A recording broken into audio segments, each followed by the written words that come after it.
Hello everyone, welcome to this vlog. Haven't done a vlog in a while. Haven't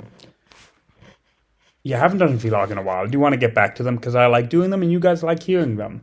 So once I get back into the swing of things, once I get back to fooding, we'll start doing vlogs again. This is vlog of day one of tea sourcing. Just had the first full day of tea sourcing, and ooh, what a day! What a day! So first of all, I woke up in Shan. I came to Shan last night. Woke up in Shan, got my favorite Shan breakfast. This is what I like better than that. This is my favorite breakfast food. These are bings where a lot of Chinese food can be very oily. I do appreciate food that is not oily. And these are them. Hold on. Set right out to find some dingo dafa. So from this morning, I went from Shan to from Tunxi. So all of these areas that I'm going to say are within Shan. Shan's a big area, so everything I'm talking about is within Shan. So I went from Tunxi to Shishian, which is right nearby. Took the public bus actually. So apparently they just you can take a public bus to Shishian. Got to the bus station. Now, here's the fun part. I barely knew where I was going. I barely knew the name. I found the name in passing on one website. Shout out to Vincery Teas for their detailed blog, worth reading. But that's all I knew. Didn't know. I had this name, but I knew nothing about what the town was, how big it was, what it looked like. I just knew a name that I had found that morning, basically. And when I told the name to the woman at the bus stop, I was like, "Hey, do you have a bus going here?" She was like, "Well, I don't know what that is." So I showed her the Chinese, and she was like, "I don't know what that is." So I showed her on a map, and she was like, "Okay, it's in Shishian." So she checked the schedule, she made a quick call, she called a bus driver over, and the bus driver knew. And the problem was, I was telling them, I'm gonna fuck this up, Zhu Ye Ling, which is kind of like a mountain or a peak, and I should have said Zhu Ye Pu, which is a town. Which is a problem I've had before.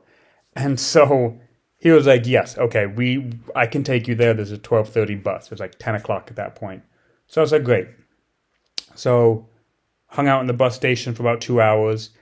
And once again, I don't know where I'm going. So I say, okay, let me start looking on Douyin.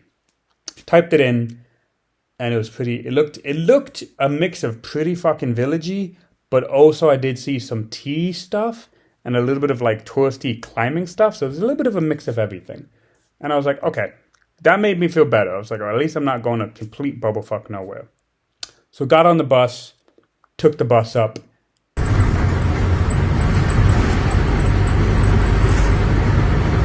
And yeah, it was a fucking trip. It was, mountains and villages, and just kept going and going and going. I was on that bus for at least an hour, maybe more. And luckily, we had, the bus driver knew where I wanted to go. So he kind of went out of his way and dropped me off right in the village. He was very nice about it. He said, "Okay, I'll drop you off right on the road you want to be on." So there I was in this village.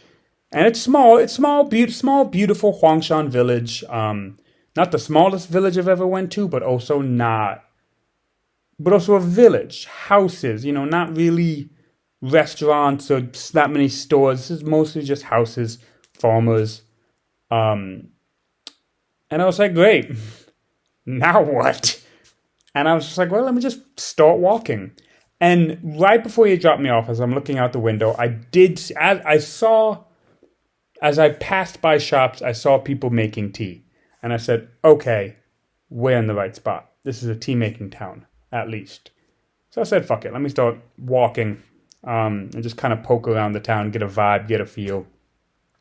So I'm walking around, and it's a beautiful fucking town.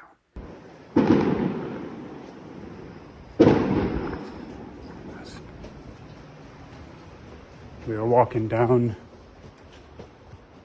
It's a mix of new houses and ruins of old houses and a whole lot of different stuff here.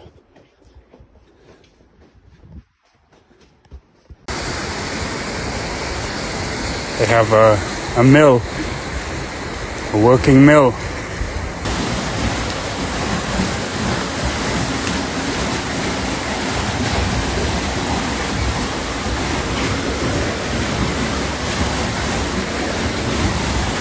I wonder what gets crushed here. The mill.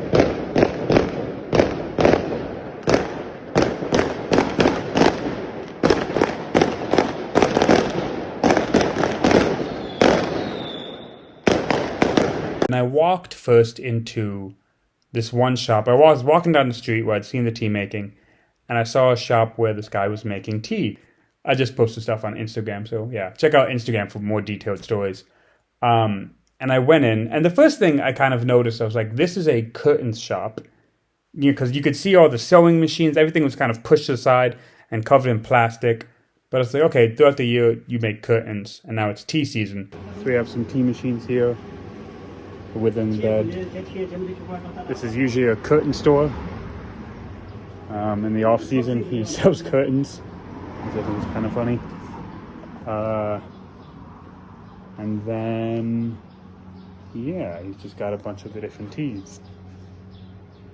And I tried his tea, and there was one tea.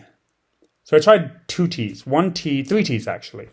First tea was his cheapest tea, no good, no flavor, no good. And he kind of knew. He was like, look, this is for your own drinking. This is tea for the sake of tea, He was like, if you're just drinking it yourself, just get this one. He was ready to get the cheap one. And I was like, look, do you have anything better? And then he gave me another one. And the second one, obviously we're grandpa styling it. There's actually a funny moment where the first cup he gave me, the cheap one. So, they throw in the leaves, they put in water, they let it sit for a little bit. And then once that leaves have opened up, I go to pick up the cup, and just as it's reaching my mouth, the adhesive between the handle of the cup and the glass of the cup gave way. And so there I am, I'm holding it, and the cup just drops. Like I'm still holding the handle, but the cup just drops. Luckily it hit my shoe. I kind of caught it with my shoe and then bounced. Yeah, so that was a funny moment though. And he went to put it, because I hadn't taken a sip yet, he went to put in more, and I was like, don't bother. Like, I can tell by the aroma, this is not it. So the second one, a little more expensive. He had 3 grades available. We'll talk about that in a second. No, talk about it now. We're very early in the season. The Tuzhong, the local variety, just started picking. Newer varieties have been picking for like a week or two, I think. New varieties, but original varieties have just started picking. So, what happened? So I'm tasting the second one, and there's more flavor. There is a flavor, but a part of me is like, do I like this flavor? Because it had this kind of chestnutty roastiness to it, but it wasn't that. There was something just off about it. It wasn't clean. It was a little crazy. It drew this line. There's like a line between toasty and burnt, and that tea like walked that line.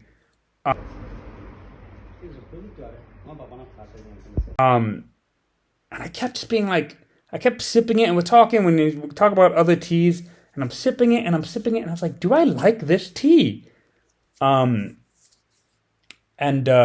He goes to, and so I say, okay, let me see your most expensive one. And this one had a really nice orchid aroma to it. I said, okay, brew that. That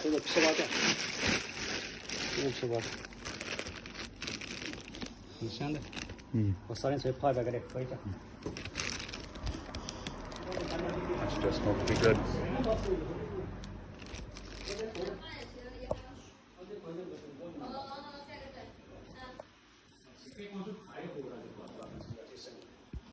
This one smells a lot better.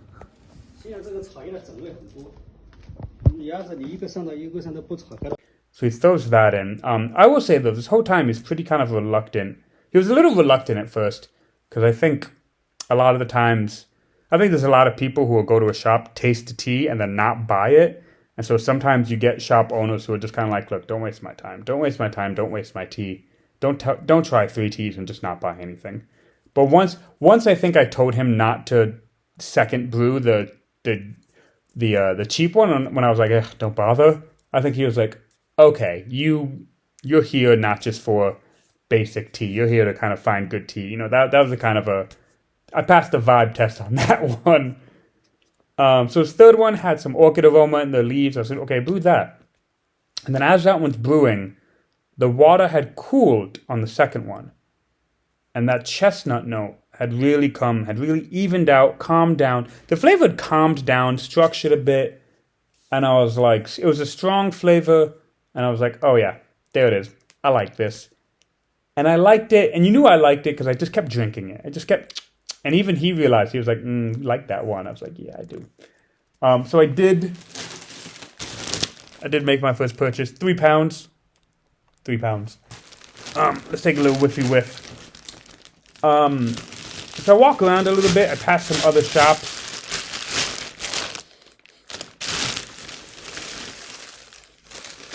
That's good. That's good. That's good. Yeah. Oh god, that's kind of like a second aroma on that one. Let's have that up later. So I walk around a little bit, and I come across the second shop, and making tea. And so this shop now was a tea shop where, the other one was like a curtain shop that they were using to make tea. This shop was a tea shop. The sign said tea. This was clearly more of a focus for him. We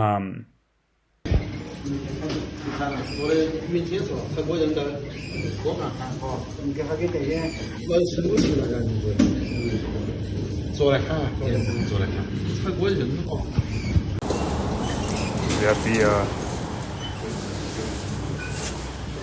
this is the Dingu Da Fang.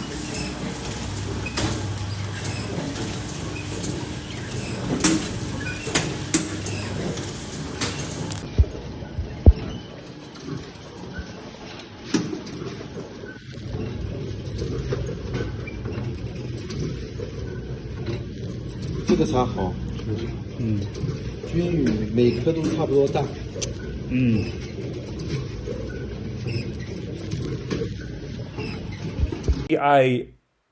I stayed in his, so I went in and I just kind of hung out with him, and I watched some tea being made, and I asked questions, and I looked at the machines, and I felt, and it was all this really cool stuff. It was awesome, and it's awesome, and it's honestly, being here has been awesome. I stood in that room, and I was just like, I cannot leave tomorrow.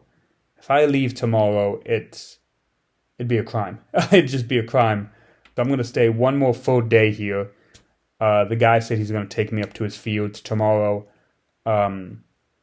So one of the things, there's two kind of main things. One thing is there's a few different cultivars. There was Long Jing 43, obviously. We'll come back to that in a second.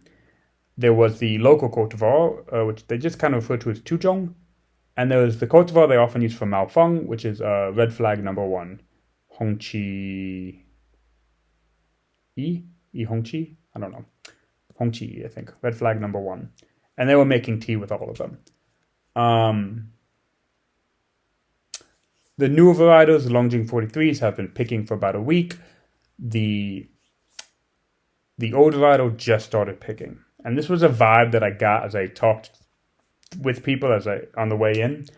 So hold on. Let's talk about something else in a second. I am here a touch too early. I'm here days too early. These teas just started picking. I should have come. Best case scenario is I would have come. I would have gotten here. Today's the 5th. Would have gotten here on like the 8th. The 8th would have been peak. Still very early in the season. Nothing is sold out, but a lot more different types of tea have been made. But I did this kind of on purpose because Fang is the same thing. So I want to be on the 8th. I want to be in Tanko. That's the goal. Also in the off season, they do walnuts. These walnuts are delicious. Have a very vanilla-y flavor to them. Really, really good. So one thing that really stuck out to me, I think the thing that really, really stuck out to me was, so I'm standing in his shop and he's making tea. The machines are going. Everything is machine made. He called it semi handmade. I think it's handmade, but to each their own. Oh, it's okay. It's semi handmade to machine made, not handmade. Semi handmade to machine made. But a lot of machines are being used. He's keeping an eye on them. He's not just walking away. But as I'm standing there, I kind of look out at a sign and it says Long Jing. He's advertising Long Jing. And I was like, why do you call it Long Jing? And he goes, oh, because it is Long Jing. And I was like, isn't it Dingu Dafang? And he goes, if it's handmade, it's Dingu Dafang. If it's machine made, it's Long Jing. And I was like, oh, that's interesting. That's a very, very interesting way to look at it. And I don't know how I feel about that. Honestly, I was a little disappointed. Because this is not imitation Long Jing. This is an important thing to know, that the flat shape originated in this area. The flat shape that Long Jing now uses originated in this area. As far as I can tell, is everything I've read. And so while Long Jing itself has a longer history, Long Jing had a different shape. I don't know what it was. But then this area started making this flat shape. It got really popular, and it spread.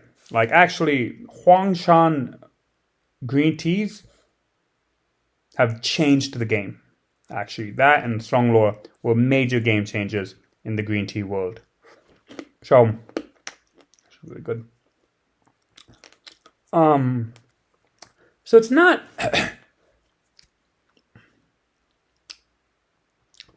It's not a copy of Long Jing. It and Long Jing have influenced each other. But I guess the market recognizes the name Long Jing more than it recognizes the name Dingu Dafang. So they call it Long Jing. But that kind of bummed me out. That didn't bum me out. I thought it was it was interesting market-wise. I think tomorrow he's going to show me someone who still does handmade. And when I asked him about the difference between handmade and machine made, he said there's some difference to the flavor. He said not much. But he said that machine made isn't as pretty. He said that handmade's not as pretty. He said machine made is just better looking, more standard, better color. And that's one thing that definitely stuck out to me, was that because he mentioned the shape and the importance of appearance a lot. And I kind of knew that Chinese teas had this importance of appearance, but it really showed me that, appearance is important. It's a big thing. So I'm going to stay here another day. Learn more about the tea. Definitely get some tea from him, because I did sip a little bit today, and it was buttery. He did say that early teas are not as flavorful, and so he was like, "Yeah, you should have come in a few days." So yeah, it was so good. The walnuts or whatever. Really good. So yeah, that's that. That's the day one. Good start. It was a little nerve-wracking at points. I was like, what am I walking into? Am I going to be able to get... My biggest fear in times like this is, am I going to be able to get back? So tomorrow we're going to go to his fields. He's going to show me his old home. So it seems like this place, along with many other places in China, 50 years ago maybe, not even, a lot of villages were more in the mountains, but then they so you had these two mountains, you have this little mountain range, and originally all these little villages are in the mountains, but then they slowly came down and conjugated in a smaller, more accessible area. For obvious reasons. It's just much better and safer and easier for life if everyone's living together at the bottom of the mountain instead of up in the mountain a little more isolated. You see that all over the place. I've seen that in Anxi, other areas of Huangshan. Anywhere with tall mountains, you'll see that. So tomorrow we're going to go up to his fields, and we are also going to see his old home. So I'm very excited for that. Tea season day 1 was a success.